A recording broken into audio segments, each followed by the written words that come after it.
طوطا ایسا خوبصورت پرندہ ہے کہ جس کی خوبصورتی کی وجہ سے ہر کسی کا جی کرتا ہے کہ وہ اپنے گھر میں طوطا پال لے، اور خوبصورتی کے ساتھ ساتھ طوطا انسانی زبان سیکھنے کی بھی صلاحیت رکھتا ہے، جس کی وجہ سے یہ اور بھی زیادہ مقبول ہو جاتا ہے۔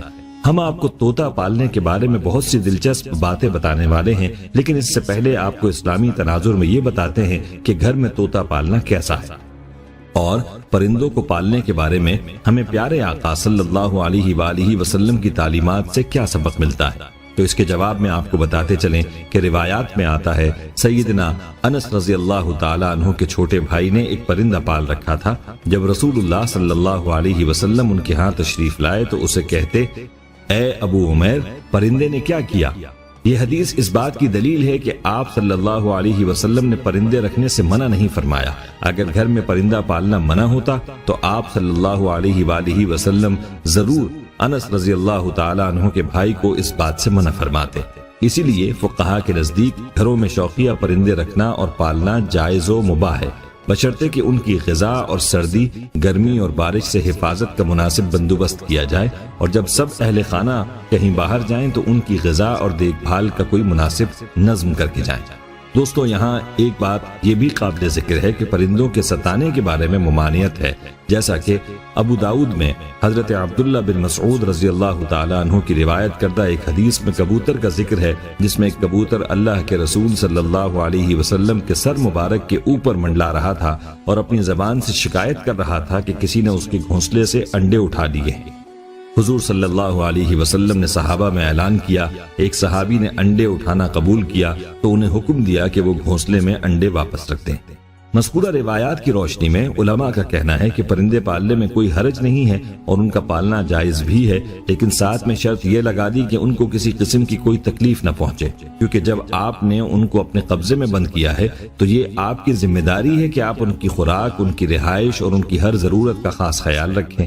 اگر آپ خیال نہیں رکھیں گے تو پھر آپ گناہگار ہوں گے۔ دوستو، یاد رہے کہ حضرت انس رضی اللہ تعالیٰ عنہ کے بھائی والی حدیث میں صرف پرندے کا ذکر ہے، اس میں پرندے کا نام موجود نہیں۔ کیونکہ طوطا بھی ایک پرندہ ہے تو اس لیے طوطے کو گھر میں پالنا درست ہے، اس میں کوئی حرج نہیں ہے اور نہ ہی کوئی قباحت ہے، البتہ جو شرائط بیان ہوئی ہیں ان کو ملحوظ خاطر رکھنا لازم ہے۔ بعض لوگ شوق میں پرندے تو پال لیتے ہیں لیکن ان کا پراپر خیال نہیں رکھتے، یاد آیا تو دانا وغیرہ ڈال دیا اور یاد نہ آیا تو رہنے دیا، کبھی پانی رکھا اور کبھی نہ رکھا، تو یہ بات بہت غلط ہے۔ جس طرح سے اپنی خوراک کا خیال رکھا جاتا ہے، ایسے ہی پالتو پرندوں کی خوراک کا خیال رکھا جائے، اور خوراک کے ساتھ ان کی ہر ضرورت اور حفاظت کا بھی مکمل خیال رکھنا مالک کی ذمہ داری ہوگی۔ دوستو، جہاں تک بات ہے گھر میں طوطا پالنے کے فائدے کی، تو گھر میں طوطا پالنے سے گھر میں ایک رونق سی رہتی ہے، بچے بڑے اس کے ساتھ مصروف رہتے ہیں اور یوں گھر میں بوریت نہیں رہتی۔ دوستو، اگر آپ نے طوطے یا کوئی اور پالتو پرندے پال رکھے ہیں جو کہ پنجرے میں بند ہوتے ہیں، تو ان کو اگر آپ کوئی تکلیف پہنچائیں گے یا ان کو بھوکا رکھیں گے تو اس پر سخت وعید ہے، اسی لیے اس چیز سے بچیں۔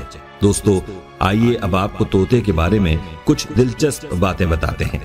یاد رہے کہ طوطا وہ پرندہ ہے جو انسان کی گفتگو کو کاپی کرتا ہے اور ان الفاظ کو ادا کرنے کی صلاحیت رکھتا ہے، یعنی انسانی بولی بولتا ہے، انسان کی نقالی کرتا ہے۔ مزے کی بات یہ کہ انسان کی طرح آوازیں نکالنے کی بھرپور صلاحیت رکھتا ہے۔ مزے کی بات یہ بھی ہے کہ طوطے کی زبان کو اگر دیکھا جائے تو اس کی زبان شکل میں بالکل انسانی زبان کی طرح ہوتی ہے۔